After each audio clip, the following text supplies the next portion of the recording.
ஆண்டவராகிய இயேசு கிறிஸ்து நாமத்தினால நம்ம வாழ்த்து வரவேற்கின்றோம். நாங்கள் மறுபடியும் நாங்கள் ஆண்டவருடைய பிரசன்னத்தோட கடந்து வந்திருக்கிறோம். அவருடைய பிரசன்னத்தை நாங்கள் முன்னேற வந்திருக்கிறோம்.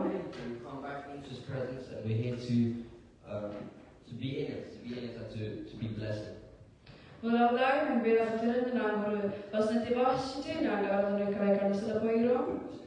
Read a short passage from the Bible and move on to the worship. என்னோட திருப்பிக் கொள்ளுங்க. சங்கீதம் 27 அதிகாரம் 4 வசனத்தை நாங்கள் வாசிக்க போகிறோம். So in your Bibles with me to Psalms chapter 27 verse 4. கர்த்தரிடத்தில் ஒன்றை நான் கேட்டேன், அதையே நாடுவேன்.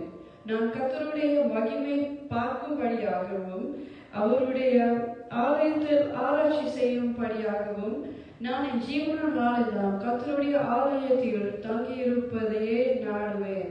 ஆமென். One thing I have desired of the Lord, that I will seek, that I may dwell in the house of the Lord all the days of my life, to behold the beauty of the Lord and to inquire in His temple. ஆமென். நாம தேவனுடைய பிரசன்னத்தை நாங்க வாஞ்சையோடு நாங்க வந்திருக்கிறோம். ஹalleluya. We are here in His presence with an intention to pray. அவருடைய பரிசுத்த ஸ்தலத்தை எங்களுக்கு முழுவதாக நாங்கள் ஆண்டவர்கிட்ட நாங்கள் வாஞ்சையோடு கேட்போம். ஆமென். We're here to ask of Him and to praise Him. ஆமென். முதலாவதாக நாங்கள் இந்த பாடலை நாம் சேர்ந்து பாடுவோம். Yeah.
Hallelujah, சுவாமி துதிக்கிறோம் ஆண்டவரே, உம்மை நேசிக்கிறோம் ஆண்டவரே சுவாமி.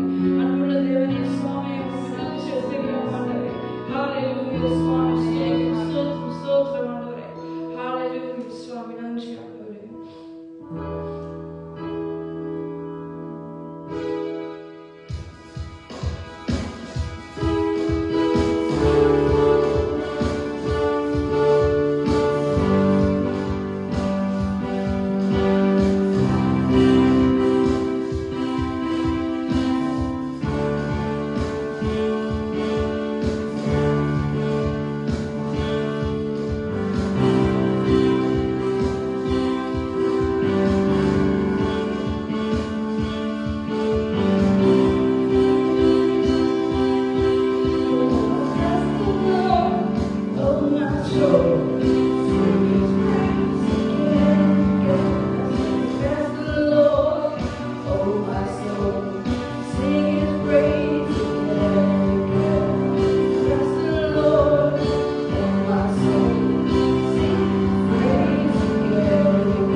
Thank you, Father. We've got joy of the Lord. Amen. He gives us strength and He fills us over and over again. Hallelujah. We all should be filled with this joy. Joy in the Lord. Hallelujah. We can see, we all should be able to see what God has done in our lives. Hallelujah. We are here to give Him thanks, to give Him all the praise and all the honor that He deserves. Amen. We're going to worship Him for who He is. Amen. Because even just standing here in His presence, we have to think about the good things He has done in our lives. Hallelujah. We have to wait Him patiently and God will bless us. Amen. We just want to hear His voice. Hallelujah. We have to be here silently and quietly listen to the word and voice of God that is speaking to us. Hallelujah.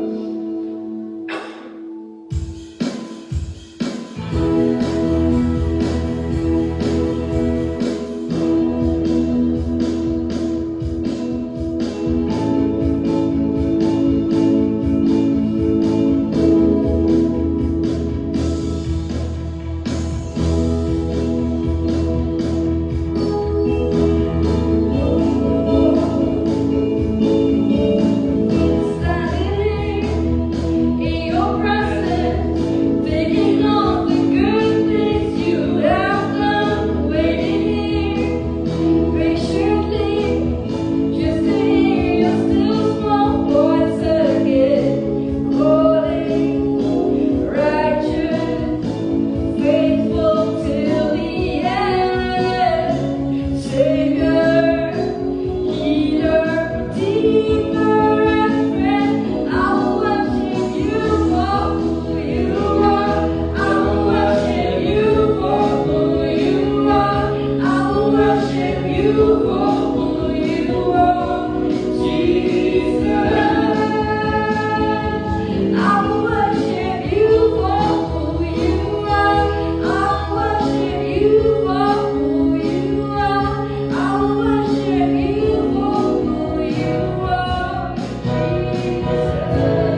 speak through her, oh Father, Lord God.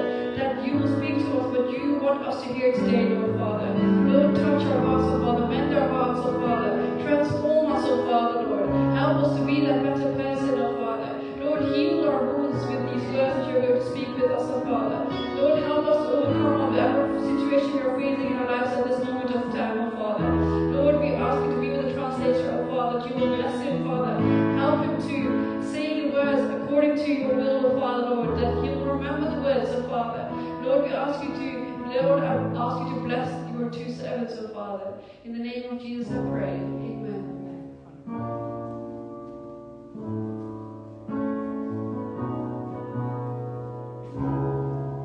Hallelujah.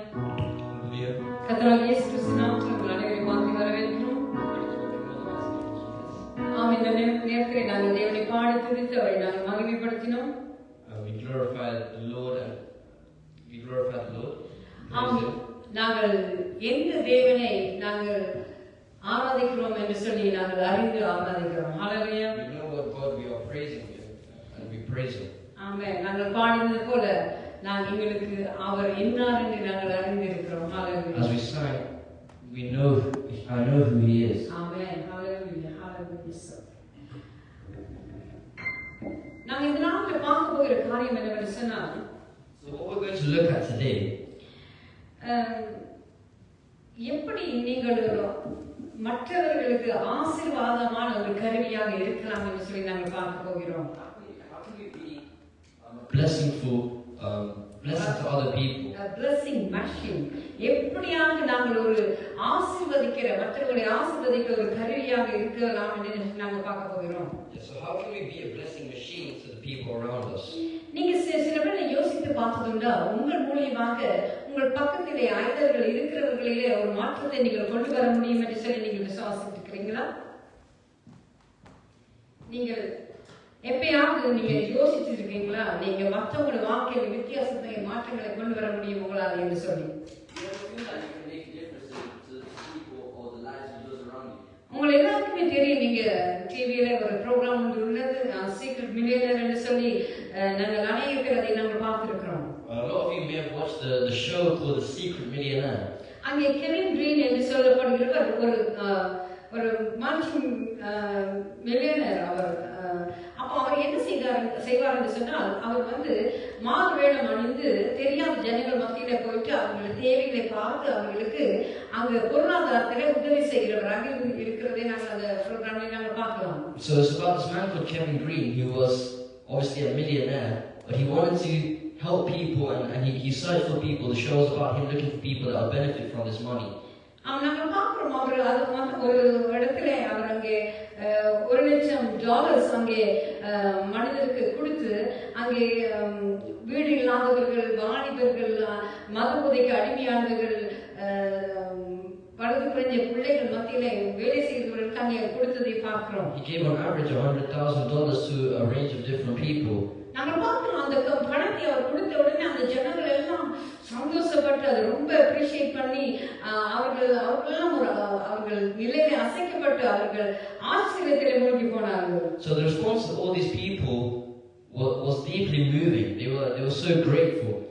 அப்போ நாங்கள் பார்க்க சொன்னால் அந்த millionaire மற்றவங்களுக்கு ஒரு பெரிய ஆசீர்வாதமாக அங்கே இருந்ததை நாங்கள் அந்த ப்ரோக்ராம்ல பார்க்கக்கூடியதாக இருந்தது.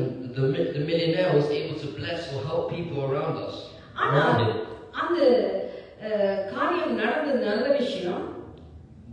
What happened was good. அங்கே அவர் அநேக மக்களுடைய வாழ்க்கையில் ஒரு மாற்றத்தை ஏற்படுத்தினார் அவர்களுக்கு உதவி செய்வது மூலமாக. It created a big change in many people's lives.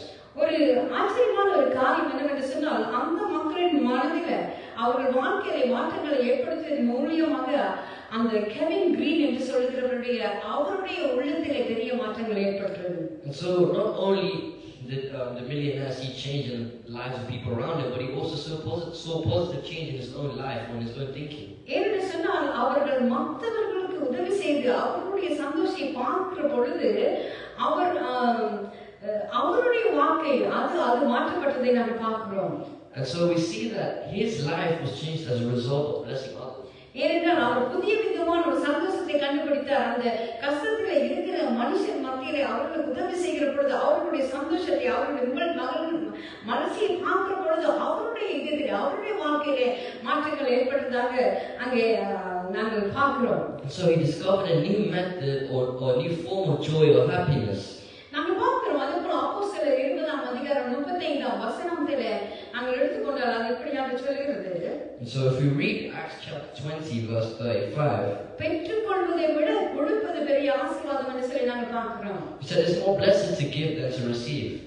ஆம், நாங்கள் பார்க்கிறோம். அது மாத்திரம் இல்ல, நாங்கள் ஒரு ஆசீர்வாதம் மற்றவர்களுக்கு ஆசீர்வாதம் கொடுக்கிற ஒரு கருவியாக நாங்கள் இருக்க வேண்டும் என்று சொல்லி நாங்கள் பார்க்கிறோம் இந்த உலகத்துல. We see that we are told or we are told to be blessings to others around us. ஏனென்று சொன்னால் அதற்காக தான் கிறிஸ்தவர்களாக நாங்கள் அழைக்கப்பட்டிருக்கிறோம். This is exactly what we as Christians are called to do.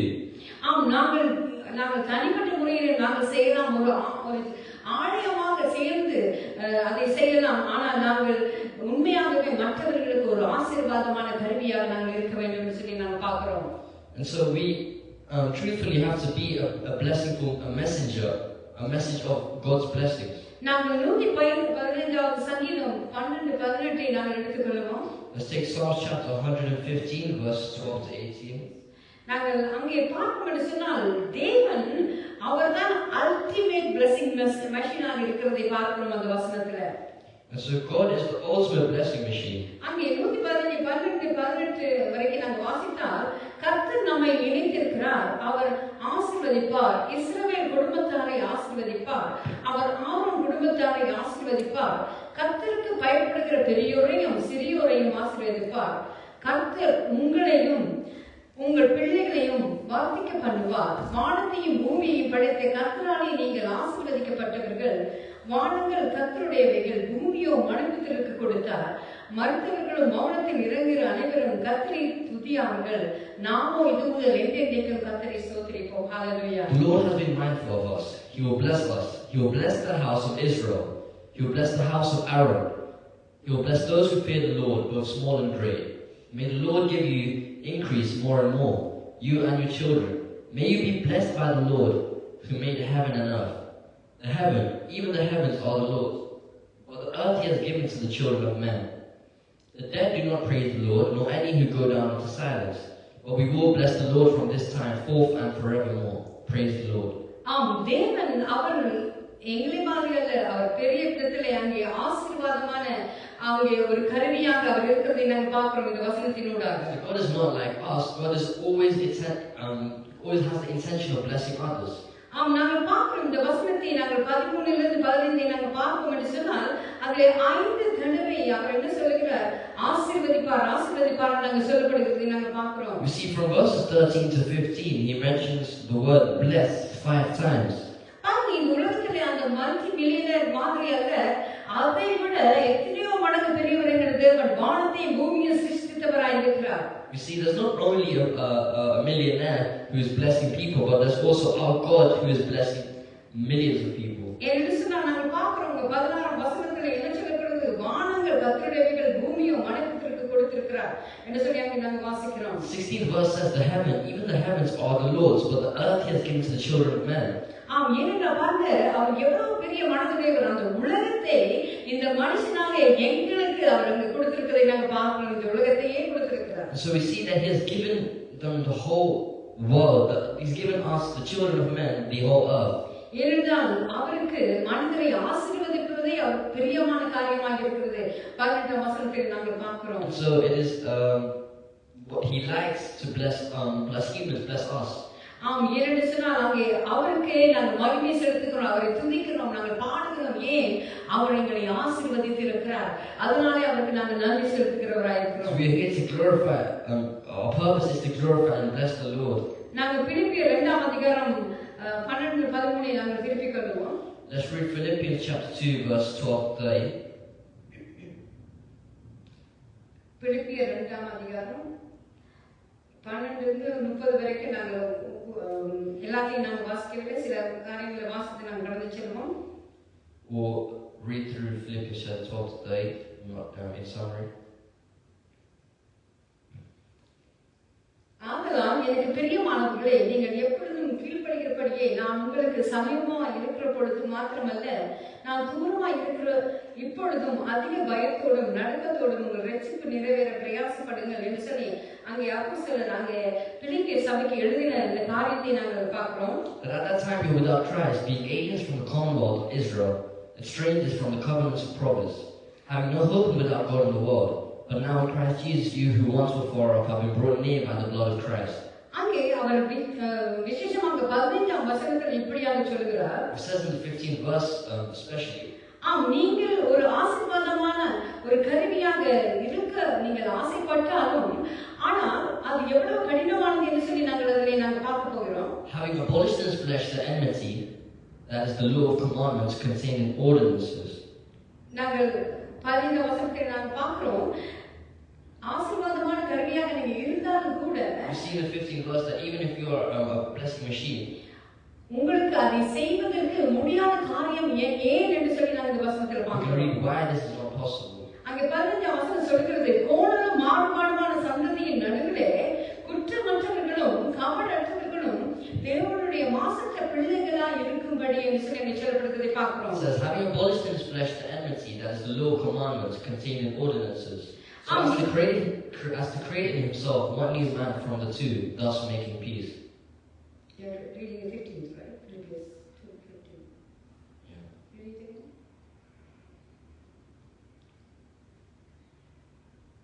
Philippians 2:15. That you may become blameless and harmless, children of God without faults in the midst of a crooked and perverse generation, among whom you shine as lights in the world. நாங்க பார்க்கிறோம், கோணலும் மாறுபாடுமான சந்ததியின் நடுவில் நாங்கள் குற்றமற்றவர்களாக கபடற்றவர்களாக தேவனுடைய மாசற்ற பிள்ளைகளாக நாங்கள் இருக்க வேண்டும். ஹல்லேலூயா. That you may become blameless and harmless children of God without fault in the midst of a crooked and perverse generation. இங்க பார்த்த கோணலும் மாறுபாடுமான சந்ததி அவர்கள் அங்கே நீங்க பார்த்தீங்கன்னு சொன்னா உலகத்துல வேதத்துல சொல்லப்பட்டதுக்கு மார்க் எதிராக வாழ்வது நன்மையானது என்று சொல்லுகிற ஒரு காலமாக இருக்கிறது. We see we are in the midst of a crooked and perverse generation where lots of evil things are happening around the world. It's on the news, all over the news. இது மத்தியிலே நாங்கள் குற்றமற்றவர்களாக கபடற்றவர்களாக வாழ வேண்டும் என்று அங்கே தேவன் சொல்லுகிறதை பார்க்கிறோம். In the midst of this, we are to live as harmless children of God.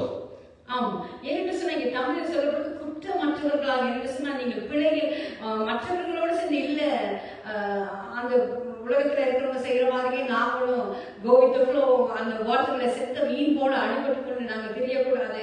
அங்கே தேவனுக்காக நாங்கள் கபடற்றவர்களாக குற்றமற்றவர்களாக நிற்க வேண்டும் என்று சொல்லி இந்த வார்த்தை சொல்லுகிறது. See, what we shouldn't do is we shouldn't be a part of this crooked generation, but we should become blameless and harmless children of God.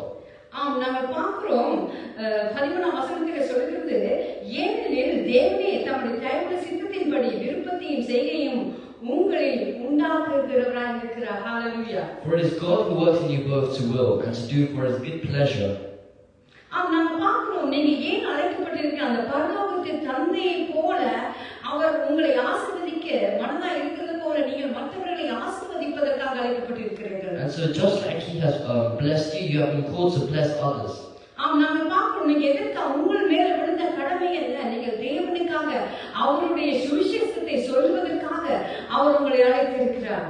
We see that the duty that God has given unto you is to spread or distribute his gospel. ஏன்னு சொன்னா பாருங்க, நாங்கள் நினைத்து ஒருவருக்கு நாங்கள் நன்மை செய்ய முடியாது.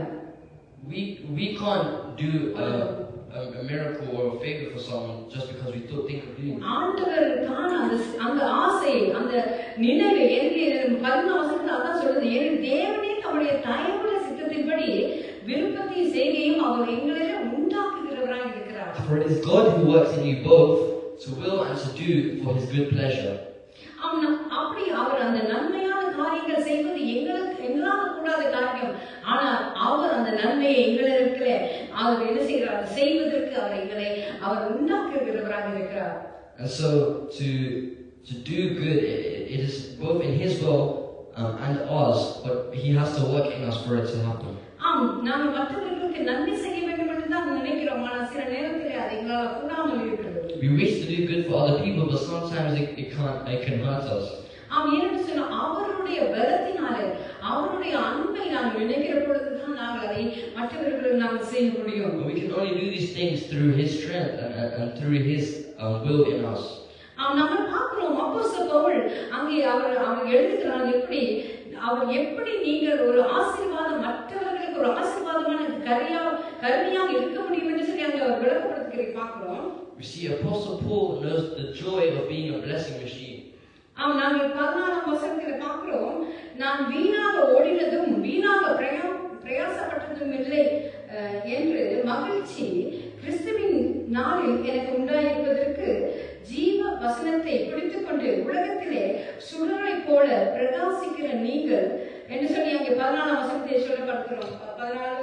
14-16 நாம் வாசிக்கலாம். 14-16 verse, do all things without complaining and disputing, that you may become blameless and harmless, children of God, without falling in the midst of a crooked and perverse generation, among whom He shines as lights in the world, holding fast the word of life, so that I may rejoice in the day of Christ, that I have not run in vain or labored in vain. அங்கே 16 வசனத்திலே சொல்லுகிறதை தான் அங்கே அப்போஸ்தலர் பவுல் சொல்கிறார், எல்லாவற்றையும் முறுமுறுப்பு இல்லாமலும் தர்க்கிப்பு இல்லாமலும் செய்யுங்கள். ஹalleluya. And so Apostle Paul says, 16, holding fast the word of life, so that I may rejoice in the day of Christ, that I have not run in vain or labored in vain. 16 says that do everything எப்படின்னு சொன்னா blessing என்னது, do everything readily and cheerfully, no bickering, no second guessing allowed. என்னன்னு சொன்னால் அங்கே முறுமுறுப்பு இல்லாமல் நாங்கள் அதை செய்ய வேண்டியவர்களாக இருக்கிறோம். சில பாருங்க முறுமுறுப்பு means So it says in another translation, hold firmly to the word of life, then on the day of Christ's return. 16? Philippians 2 chapter 6 verse. Yes. Yeah. Okay. தமிழில் எல்லாவற்றையும் முறுமுறுப்பு இல்லாமலும் தர்க்கிப்பு இல்லாமலும் without argument. It says, do everything readily and cheerfully, without bickering and without a second guessing. ஏன் நாங்க பாருங்க ஒரு நன்மையான காரியம் நாங்க செய்ய போனா அங்க எப்பொழுதுமே ஒரு குழப்பம் வரும் இல்லையா, ஒரு தடை வரும், அங்கே முறுமுறுப்புகள் வரும், அங்கே தர்க்கிப்புகள் கூட வரும். அதை எல்லாம் அங்கே ஏற்கனவே அப்போஸ்தலர் அங்கே எழுதியிருப்பதை நாங்க பார்க்கிறோம். So if we also do something good out of good pleasure, then there will be bickering, or we might be questioning ourselves. நாங்கள் பார்க்கிறோம் எங்களுக்கு தேவன் கொடுத்திருக்க கிருபை என்ன, நாங்க பணத்தினாலே இல்லாட்டி காரியங்களால மட்டுமே மனிதனுக்கு உதவி செய்வதாக தேவனுடைய சித்தம். And so God's will is not that we give our money to people that we know. ஆனால் தேவனுடைய வார்த்தையை நாங்கள் அவரோட பகிர்ந்து கொள்ள வேண்டியவர்களாக இருக்கிறோம். Our duty is also to give them the word of God. நாங்கள் பார்க்கிறோம் அங்கே ஆவிக்குள்ளே செத்தவர்களாக தேவனை அறியாத ஜனங்கள் தேவனை அறிந்து கொள்கிற பொழுது அது ஒரு பெரிய ஆசீர்வாதமாக இருக்கும். You see, there's no greater joy than people who do not know the Lord and are blessed.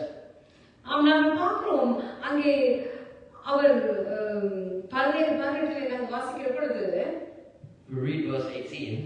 மேலும் உங்கள் விசுவாசமாகிய பலியின் மேலும் ஊழியத்தின் மேலும் நான் வார்க்கப்பட்டு போனாலும் நான் மகிழ்ந்து உங்கள் அனைவரோடும் கூட சந்தோஷப்படுவேன்.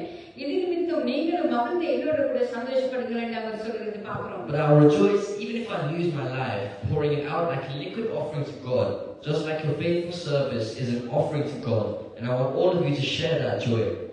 அங்கே பார்க்கிறோம் அவர் மற்றவர்களுக்கு ஊழியம் செய்து தன்னுடைய வாழ்க்கை முழுக்க அவர் கழிக்கிறார், அதிலே அவர் சந்தோஷப்படுகிறார் ஆவியிலே. அதுதான் அங்கே அவர் சொல்கிறார், நான் ஒரு என்னது ஒரு பணியின் மேல், அதாவது நான் வார்க்கப்பட்டு போனாலும் நான் மகிழ்ந்து சந்தோஷப்படுவேன். என்னன்னு சொன்னா என்னுடைய வாழ்க்கையை நான் உங்களுக்காக அர்ப்பணித்து உங்களுடைய வாழ்க்கையில மாற்றங்களை கொண்டு வர கர்த்தர் என்னை கிருபை செய்தார் அவர் சொல்றதை நாம் பார்க்கிறோம். He says he will rejoice even if he loses his life, pouring it out like a liquid offering. And so he said that he is ready to give his life away just to be an offering to God. நாம் மற்றவர்களுக்கு உதவி செய்கிற பொழுது மற்றவர்கள் எங்களை பார்க்க வேண்டும், இல்லைன்னா அவங்க எங்களை நல்லதாக நினைக்க வேண்டும் என்று எண்ணத்தோடு கூட நாங்கள் உதவி செய்கிறோம் என்று சொன்னால் அது நன்மையான காரியமாக இருக்க முடியாது. We shouldn't give with the expectations of receiving good attention or receiving bigger and better gifts. நாங்கள் அங்கே அந்த ஜனங்களுக்கு உதவி செய்கிற பொழுது உண்மையாக ஜென்யூனாக அது அவர்களுக்கு நன்மை செய்ய வேண்டிய எதிர்பார்த்து நாங்கள் செய்ய வேண்டியவர்களாக இருக்கிறோம். When we're helping people, we have to help in truthfulness and with a good heart. ஏன்னு சொன்னா நாங்க பார்க்கிறோம் பவுல் அங்க ரெண்டு விதமான உதாரணத்தை சொல்லுகிறார், ரெண்டு நண்பர்களை குறித்து அங்கே சொல்லப்படுவதை பார்க்கிறோம். So Paul gives two examples. எப்படி நாங்கள் மற்றவர்களுக்கு ஆசீர்வாதமாக இருக்க வேண்டும் என்று சொல்லி அங்கே ரெண்டு நபரை குறிப்பிட்டு அங்கே சொல்லுகிறதை பார்க்கிறோம். So there are two people that are willing that Paul names. அங்கே 22ஆம் வசனத்தை நாங்கள் வாசிக்கிறோம், தகப்பனுக்கு பிள்ளை ஊழியம் செய்வது போல அவன் என்னோட கூட சுவிசேஷத்தை நிமித்தம் ஊழியம் செய்தவன் என்று அவனுடைய உத்தம குணத்தை அறிந்திருக்கிறீர்கள் என்று சொல்லி அங்கே சொல்லுகிறார். யாரை குறித்து சொல்லுகிறார்? So he says in the 22nd verse, "For you know how Timothy has proved himself like a son with his father. He has served with me in preaching the good news." நாங்கள் பார்க்கிறோம் இந்த இடத்துல ஒரு அங்கே அவர் சொல்லப்படுகிற நபர் யாருன்னு சொன்னா தீமோத்தேயுவை குறித்து அங்கே சொல்லுகிறதை பார்க்கிறோம். We see Timothy, Apostle Paul names Timothy. அங்கே தீமோத்தேயை குறித்து அங்கே அப்போஸ்தலன் பவுல் சொல்கிறார், அவருடைய நெருங்கிய நண்பனை அவருடைய தீமோத்தேயின் பெயரை அவர் அநேக நிருபங்களில் அங்கே அவர் அநேக தடவை எழுதியிருக்கிறதை நாங்கள் பார்க்கிறோம். See, he speaks of Timothy many times within his letters to churches. அவர் சொல்லுகிறார் அவருடைய நல்ல குணம், அவன் இப்படியாக உதவி ஒரு தகப்பனுக்கு பிள்ளை ஊழியம் செய்கிறது போல அவர் என்னோட கூட இருந்து அங்கே ஊழியம் செய்தார் என்று சொல்லி அங்கே தீமோத்தேயை குறித்து சொல்லுகிறதை பார்க்கிறோம். He says Timothy has served like a son with his father. He says Timothy was almost his son in helping him preaching the good news. அவரை குறித்து இன்னும் அதிகமாக சொல்கிறார் 20ஆம் வசனத்திலே, அது என்னென்றால் உங்கள் காரியங்களை உண்மையாய் விசாரிப்பதற்கு என்னை போல மனதுள்ளவன் அவனை அன்றி வேறொருவரும் என்னிடத்தில் இல்லை என்று சொல்லி அங்கே தீமோத்தேயை குறித்து அவர் சொல்கிறதை பார்க்கிறோம். I have no one else like Timothy who generally cares about your welfare. ஏன் அவர் உண்மையாகவே அங்கே என்ன செய்தார், தீமோத்தேயை அங்கே சபைகள் மத்தியிலே போய் அங்கே அநேக உதவிகளை பெற்று அதை கொண்டு வந்து ஊழியத்தில் கடினமாக இருக்கிற ஊழியர்களை அங்கே சப்போர்ட் பண்ணினதை நாங்கள் அங்கே பார்க்கக்கூடியதாக இருக்கும் அங்கே நிருபங்களிலே. And so we see that Timothy collected money from other churches and collected money from many churches and helped smaller churches in their upcoming. அவர் அங்கே என்ன சொன்னால் அப்போஸ்தலன் பவுல் அதை அவரை போல பாருங்க சொல்கிறார், ஒரு தகப்பனுக்கு ஊழியம் செய்வது போல அவர் செய்கிறார். உதாரணத்தை ஏன் சொல்கிறார் என்று சொன்னால், he says Timothy has like a son with his father has served with Paul in preaching the good news. ஏன் என்று சொன்னால் பாருங்க அவர் அங்கே அப்போஸ்தலன் பவுல் ஒரு பெரிய டீச்சராக அவர் அங்கே அநேக பேருக்கு தேவனை குறித்து சொல்லுவதும் ஊழியம் செய்வதுமாக இருந்தார். See, Apostle Paul was a great teacher at the time and he helps many with spreading the gospel.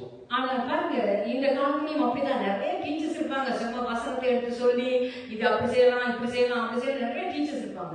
There's many teachers in today's time that will just list verses and list instructions afterwards. ஏன்னா ஸ்கூல்ல பாருங்க teacher வந்து தாங்க கற்றுக்கொண்டதை அப்படியே பிள்ளைகளுக்கு ஒப்பிப்பாங்க. And so we see in schools teachers will just teach what they learn at university. ஆனால் தகப்பன் அப்படி இல்ல, தகப்பன் தன் பிள்ளைக்கு இன்னும் எக்ஸ்ட்ரா ஒரு மைல் போய் தனக்கு தெரிஞ்ச டீச்சர்ஸ் எல்லாத்தையும் சொல்லிக் கொடுக்க மாட்டாங்க, அந்த பாடம் புரியுதப்படி தான் சொல்லுவாங்க. தகப்பன் அப்படி இல்ல, அவர் தன்னுடைய எல்லாத்தையும் தன் பிள்ளைக்கு அதை அறிந்திருக்கணும் என்று சொல்லிக் கொடுப்பாங்க. அதுதான் தகப்பனுக்கு டீச்சருக்கு இருக்க வித்தியாசம். So the difference between a father and a teacher is that a father teaches all that he knows, but a teacher teaches all that he needs to know. இங்கே அவர் தகப்பனுக்கு பிள்ளை ஊழியம் செய்வது போல ஒரு நல்ல மனதோடு அங்கே தீமோத்தேயு ஊழியம் செய்ததை ஒரு ஆசீர்வாதமான கருவியாக இருந்ததை அவர் அங்கே சொல்லுகிறதை நாங்கள் பார்க்கிறோம். So he says Timothy was almost like a son and serving with Apostle Paul. ஏன்னு சொன்னா உண்மையான ஒரு தேவனோடு கூட அநேக அந்த காலத்துல இப்ப மாதிரி ஃபிளைட் ஏறி கார் ஏறி அப்படியெல்லாம் போன காலம் கிடையாது. அப்போ ஷிப்ல நடந்து அங்க குதிரைகள் கழுதைகள் மேலே கடினமான பயணங்களை செய்து அங்கே ஜனங்களுக்கு உதவி செய்ய போன உண்மையான மனதில் உள்ள தீமோத்தேயை குறித்து சொல்லிக்கிற பார்க்கிறோம். So Timothy was someone who generally cared about his welfare. அதே போல அவர் இன்னொரு நபரை குறித்து அங்கே சொல்லுறதை நாங்க பார்க்கிறோம். And so we see there's another person that he talks about. 25ஆம் வசனத்தில் நாங்க பார்க்கிறோம். We see in the 25th verse onwards. 25ஆம் வசனத்தில் சொல்லுது, மேலும் என் சகோதரனும் உடன் வேலையாலும் உடன் சேவகனும் உங்கள் ஸ்தானாதிபதியும் என் குறைச்சலுக்கு உதவி செய்தவருமான எப்பாப்பிரதித்துவை உங்களிடத்தில் அனுப்ப வேண்டும் என்று எண்ணி இருக்கிறேன் என்று சொல்லி அவரை குறித்து சொல்கிறதை பார்க்கிறோம். Meanwhile, I thought I should send Epaphroditus back to you. He's a true brother, co-worker, fellow soldier, and he was your messenger to help me in my road. அங்கே 27ஆம் வசனத்திலே பார்க்கிறோம் அவர் எப்படியான ஒரு நபர் என்று சொல்லி அங்கே பார்க்கிறோம். It says in the 27th verse, அவன் வியாதிப்பட்டு மரணத்துக்கு சமீபமா இருந்தது மெய்தான், ஆயினும் தேவன் அவனுக்கு இறங்கினார். அவனுக்கு இறங்கினது அல்லாமல் துக்கத்தின் மேல் துக்கம் எனக்கு உண்டாகாதபடிக்கு எனக்கும் இறங்கினார் என்று சொல்லி அங்கே நாம் வாசிக்கிறோம். and he certainly was ill. In fact, he almost died. But God had mercy on him and also on me, so that I would not have one sorrow after another. ஏன்னு சொன்னால் நீங்க அவரை குறித்து சொல்லுகிற காரியம் என்னவென்று சொன்னால் அவர் வியாதிப்பட்டிருந்தார். ஆனாலும் தேவன் அவருக்கு சுகம் கொடுத்த பிறகு தன்னுடைய வாழ்க்கையை அர்ப்பணித்து அவர் மெய்யாக ஒரு ஊழியம் செய்த நபர் என்று சொல்லி அவரை குறித்து அவர் அங்கு சாட்சி கொடுக்கிறதை நாங்கள் பார்க்கிறோம். And so we see that he's giving a testimony about Epaphroditus. அங்கே 30ஆம் வசனத்தை நாங்கள் வாசிக்கிறோம். So we read in 30th verse. ஏனெனில் நீங்கள் எனக்கு செய்ய வேண்டிய ஊழியத்திலே உங்கள் குறைவை நிறைவாக்கும்படிக்கு அவன் தன் பிராணனையும் எண்ணாமல் கிறிஸ்துவின் ஊழியத்தின் நிமித்தம் மரணத்துக்கு சமீபமாய் இருந்தார் என்று சொல்லி பார்க்கிறோம். He says, for he risked his life for the work of Christ, and he was at the point of death while doing for me what he couldn't do from far away. நாங்கள் பார்க்கிறோம் இதை நாங்கள் என்ன அவர் பிராணனை கூட அவன் எண்ணாமல் உதவி செய்தார் என்று சொன்னால் அவர் உயிரை கொடுத்து அங்கு ஊழியம் செய்ததை நாங்கள் பார்க்கிறோம். He says that Epaphroditus risked and gave his life for the work and for the greater good of Christ. அந்த காலத்திலே அந்த ஊழிய காலத்திலே கேம்பலர்ஸ் என்று சொல்லி இவர்களை சொல்வார்களாம். So these people were known as gamblers. ஏன்னு சொன்னா அவர்கள் தங்களை உயிரை பணையம், கேம்பலர் சொன்னா ஒரு சூதாட்ட மாதிரி தங்களுடைய உயிரை பணைய வைத்து ஆண்டவருடைய சத்தியத்தை அங்கு வெளியில கொண்டு போய் மற்றவர்களுக்கு உதவி செய்தவர்கள் என்று சொல்லி நாங்கள் பார்க்கிறோம். So what they betted in this gamble was that they bet their own life and for the reward of spreading the word of Christ. ஏன்னு சொன்னா நாங்க பார்க்கிறோம் கிறிஸ்தவர்கள் அந்த வியாதியை இப்ப அவர்கள் எப்படின்னு சொன்னால் அப்போஸ்தலர் பவுல் வந்து அவர்கள் சத்தியத்தை அவர் சொல்லிக்கிறபடி அவர் அங்கே சிறையில போட்டிருந்தார்கள். So Apostle Paul was put in prison. அப்போ அவரோட தொடர்பு எல்லாரையும் அங்கே என்ன செய்வார்கள், அவருடைய உயிருக்கு ஆபத்து. And so it was danger to his life. அவர்கள் என்ன செய்வார்கள், அவர்கள் அவரோட தொடர்பு இருக்கிறவர்களுக்கு உயிருக்கு ஆபத்து என்றாலும் அதையும் பொருட்படுத்தாமல் அவர்கள் ஊழியம் செய்ததை அவர் அங்கே சொல்லுகிறதை நம்ம பார்க்கிறோம். So anyone who contacted Apostle Paul was in danger, could have simply been assassinated. என்ன சொன்னா நாங்க பார்க்கிறோம் கிறிஸ்தவர் எப்படி என்று சொன்னால் பாருங்க, மதர் தெரேசா எல்லாம் எடுத்துக்கொண்டால் அங்கே வியாதிப்பட்டு அங்கே வருத்தத்தை கிடந்தவர்களை கண்டு ஓடிவிடவில்லை. அவர்கள் தங்களுடைய வாழ்க்கையை அர்ப்பணித்து அவர்களுக்காக தங்களுடைய வாழ்க்கையை கேம்பிள் பண்ணுகிறார்கள். சூதாட்டம் மாதிரி அங்கே வைத்து அங்கே பணிய வைக்கிறதை நாங்க பார்க்கிறோம். See, if we take Mother Teresa, she gambled her life in which she tried to help a lot of people around the world. அப்படிதான் பாருங்க கிறிஸ்தவர்கள் அங்கே ஏர்லி சர்ச் காலத்துல அவர்கள் என்ன செய்தார்கள், அந்த வியாதிகள் வருத்தங்கள் வருகிற பொழுது எல்லாரும் ஓடி விடுகிறார்கள். ஆனாலும் அவர்கள் அங்கே இருந்து சிலர் மறைத்து போனார்கள். ஆனால் சிலர் அவர்களுக்கு உதவி செய்து அங்கே உதவி செய்து அவர்களை உயிர்ப்பித்ததை அவர்களுக்கு அங்கே உதவி செய்ததை நாங்கள் பார்க்கக்கூடியதாக இருக்கிறது. So the early church, being a minister of God, was put a bounty on your head. And as you would know, many of the disciples would have died horrific deaths doing so. நாங்கள் இந்த நாளில் இப்படி இந்த ரெண்டு பேரை போல நாங்கள் எங்களுடைய உயிரை பணயம் வைத்து, உயிரை பணம் வைத்துனா லட்சத்துக்கு அந்த உயிரை பணம் வைத்துல, ஆனா எங்களுடைய வாழ்க்கையில காரியங்களை விட்டு தேவனுக்காக மற்றவர்களுக்காக உதவி செய்கிறவர்களாக நாங்கள் இருக்க வேண்டும். You see, I'm not asking you to become the next big martyr or someone who died for Christ, but I'm asking you to know the importance of attempting to bless others or helping others in the will of God. அங்கே தீமோத்தேயும் பயணம் செய்து மற்றவர்களுக்காக தன்னுடைய சொந்த வாழ்க்கையை அங்கே பாராதபடிக்கு அங்கே மற்ற ஜனங்களுடைய நன்மைக்காக உண்மையுள்ளவனாக அங்கே உழைத்ததை அங்கே அப்போஸ்தலர் பவுல் சாட்சியாக சொல்றார். அது போல எங்களுடைய வாழ்க்கை இருக்க வேண்டும். We see Timothy, he gambled his own life as well as Epaphroditus in being in contact with Apostle Paul and spreading his messages.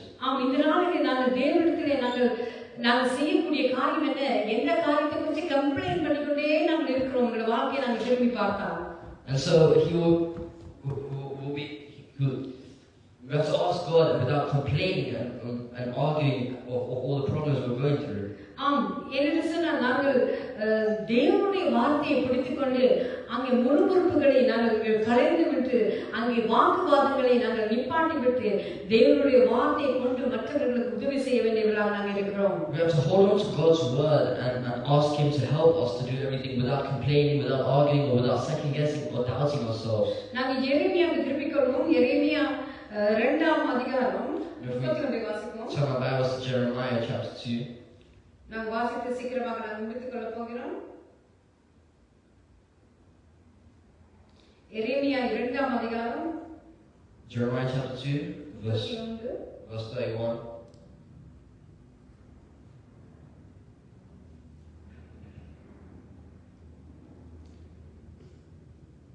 சந்ததியாரே, நீங்கள் கர்த்தருடைய வார்த்தையை சிந்தித்து பாருங்கள். நான் இஸ்ரவேலுக்கு வனாந்தரமும் காவலுள்ளான பூமியுமாக இருந்தேனோ, பின்னே ஏன் என் ஜனங்கள் நாங்களே எஜமான்கள், இனி உம்மிடத்திலே நாங்கள் வருவதில்லை என்று சொல்கிறார்கள் என்று சொல்லி அங்கே தொடர்ந்து வாசிக்கிறோம். நாங்கள் O my people, listen to the words of the Lord. Have I been like a desert to Israel? Have I been to them a land of darkness? Why then do my people say at last we are free from God? We don't need Him anymore. நாங்கள் பார்க்கிறோம். இதை நீங்கள் நிறைய ஃபுல்லாக நீங்க எழுதி வைத்து வாசிக்கலாம். 2ஆம் அதிகாரத்தில் 31 இருந்து 4ஆம் அதிகாரம் 9 வரைக்கும் அங்கே சொல்லப்படுகிற காரியங்கள் என்ன? தேவனிடத்தில் இருந்து நீங்கள் திரும்பி விட்டீர்கள், நீங்கள் மற்றவர்களுக்கு ஆசீர்வாதமாக இல்லாமல் இருக்கிறீர்கள் என்று சொல்லி அங்கே அதை நாங்கள் பார்க்கிறோம். So when I read from chapter 2 to chapter 4 verse 9, I saw that the same message of turning away from God's blessing kept reoccurring. So I advise you to read that and see what it has to say. நாங்கள் 4ஆம் அதிகாரத்தை நாங்கள் அதில் ஒரு வசனத்தை நாங்கள் வாசிப்போம். And if you read just one verse from the 4:2 சொல்கிறது, second verse says, நீ உண்மையோடும் நியாயத்தோடும் நீதியோடும் கர்த்தருடைய ஜீவனை கொண்டு ஆணையிடுவாய். புறஜாதிகளுக்கும் அவருக்குள் ஆசீர்வதிக்கப்பட்டு அவருக்குள் மேன்மை பாராட்டுவார்கள் என்று சொல்லி பார்க்கிறோம். Then why you swear by my name, saying, surely as the Lord lives, you could do so with truth, justice, and righteousness. Then you'd be a blessing to the nations of the world, and all people would come and praise my name. தேவன் எங்களை ஆசீர்வதித்திருப்பது எங்களுடைய ஆசீர்வாதத்துக்கு மாத்திரமல்ல. And so, for God to bless us, it's not only our doing. நாங்கள் மற்றவர்களை ஆசீர்வதிப்பதற்காக. It's to bless others. நாங்கள் ஆசீர்வதிக்கப்படுகிற ஒரு கருவியாக நாங்கள் இருக்க வேண்டியவர்களாக இருக்கிறோம். We have to be a blessing machine. இதனாலே நான் உங்களுக்காக ஜெபிக்க போகிறேன். I'm going to pray for you. நாங்கள் சிந்தித்து பார்க்க வேண்டிய காரியங்கள் வாழ்க்கையில் நாங்கள் மற்றவர்களுக்கு ஆசீர்வாதமாக இருக்கிறோமா இல்லாட்டி இடைஞ்சலாக இருக்கிறோமா என்பதை நாங்கள் நினைத்து பார்க்க வேண்டியவர்களாக இருக்கிறோம். So we have to think whether we are blessings to others around us or whether we are idle. அப்ப நான் இந்த வேளையில கூட நான் உங்களுக்காக ஜெபிக்க போகிறேன். நீங்கள் என்னோட கூட இணைந்து கொள்ளுங்கள். So please close your eyes and pray with me. ஹalleluya. ஆண்டவரே, விசுவாசத்திற்கு நன்றி சொல்கிறோம் அப்பா. Father, Lord, we praise you. ஆண்டவரே, சுவாமி மற்றவர்களுக்கு நாங்கள் ஆசீர்வாதமாக இருக்க எங்களுக்கு உதவி செய்யுங்க சுவாமி. Lord, help us to be a blessing to others. ஆண்டவரே, எனக்கு என் பிள்ளைக்கு என் வீட்டுக்கு என் குடும்பத்துக்கு என்று மாத்திரம் நாங்கள் இருக்காதபடிக்கு ஆண்டவரே மற்ற ஜனங்களுக்காகவும் நாங்கள் ஆண்டவரே சுவாமி இறங்கி ஊழியம் செய்ய எங்களுக்கு உதவி செய்யுங்க. Lord, help us be blessings not only to our children, our parents, and our partners also, but also to the people around us in the workplace or even on our daily life. ஆண்டவரே, தீமோத்தேயுவை போல அந்த மனதை எங்களுக்கு கொடுத்தாருங்க சுவாமி. Lord, give us the heart and mind of Timothy, O Father. அதே போல சுவாமி எப்ரத்தை போல சுவாமி ஆண்டவரே எங்களுடைய வாழ்க்கையை ஆண்டவரே மற்றவர்களுக்காக ஆண்டவரே சுவாமி ஆண்டவரே பணைய வைத்து ஆண்டவரே ஊழியத்தை செய்ய ஆண்டவரே உங்க வார்த்தையை கொண்டு செல்ல எங்களுக்கு உதவி செய்யுங்க.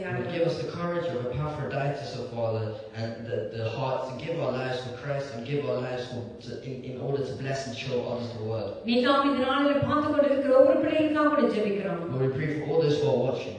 ஆண்டவரே, வியாதி வருத்தங்களே உள்ளவர்களை ஆண்டவரே சுவாமி நீ சுகப்படுத்தும்படியாக ஜெபிக்கிறோம் ஆண்டவரே. All those in the midst of sickness, all those on the deathbed of பிரச்சனையில இருக்கிற ஒவ்வொருத்தருக்கும் நீங்க விடுதலை கொடுக்கும்படியாக ஜெபிக்கிறோம். Lord, they be free and give salvation to all those in the midst of problems, Lord. நீங்களே ஆசீர்வதிங்க வழிநடத்துங்க காத்துக்கொள்ளுங்க சுவாமி. May you bless us, guide us, and take responsibility. இயேசுவின் நாமத்தில் ஜெபம் கேட்கிறோம் நல்ல பிதாவே. Ask in Jesus' name we pray.